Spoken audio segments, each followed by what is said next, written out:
Hi hello నమస్తే all. ఎలా ఉన్నారు అందరూ? I hope you are all doing good.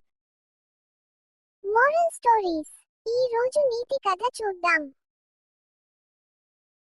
పశ్చిమ గోదావరి జిల్లాలో ఉన్న ఓ చిన్న పల్లె సీతారామపురం. ఇక్కడ ప్రజలంతా అందరికీ ఆపద్బాంధవులు. అదే గ్రామంలో జీవించే మన కథానాయకుడు రామయ్య. రామయ్య బంగారానికి బదులు బుద్ధి ఉండాలి అమ్మా. నిజాయితీ ఉంటే దేవుడే కాపాడతాడు. ఆ ఏడాది రామయ్య ఎంతో ఆశతో పంట వేశాడు. అన్ని పెట్టుబడులు అప్పుల మీదే. ఆశతో కాకి నెమలి వేషాలు వేసింది. లక్ష్మి చింతతో ఏదైనా భగవంతుడు కాపాడాలి అయ్యా. అప్పులు పెరిగిపోయాయి. పిల్లల చదువు వదిలేయాలేమో అనిపిస్తోంది. సర్పంచ్ రామయ్య, నువ్వు కూడా పంచుకో.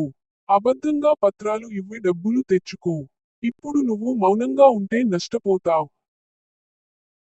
రామయ్య సర్పంచ్ గారు, అబద్ధం నన్ను నిలబెట్టదు. నా చేతిలో మట్టిదే ఉండాలి గాని మురికి నోరు కాదు. మోసం చేసిన వారందరూ బిగ్బిగలాడారు. రామయ్య మాత్రం పట్టుదలగా తన పత్రాలతో ఎదురు చూస్తున్నాడు. అధికారి మనం చూస్తున్న ఏకైక నిజాయితీగా ఉన్న రైతు నువ్వే.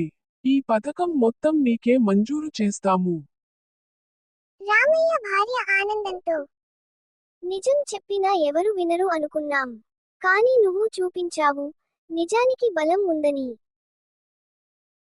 ఒక రైతు రామయ్య, మేము పొరపాటే చేశాం.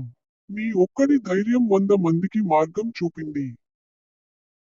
నిజాయితీని గౌరవించే వాళ్లకు దేవుడే సహాయం చేస్తాడు. రామయ్య కథ అందరికీ ఓ పాఠంగా మారింది. బోధన. Moral of the story. నిజాయితీతో బ్రతికే జీవితం ఒక్కోసారి కష్టంగా అనిపించొచ్చు, కానీ అది చివరకు గెలుస్తుంది. If you like my videos, please like, share and comment.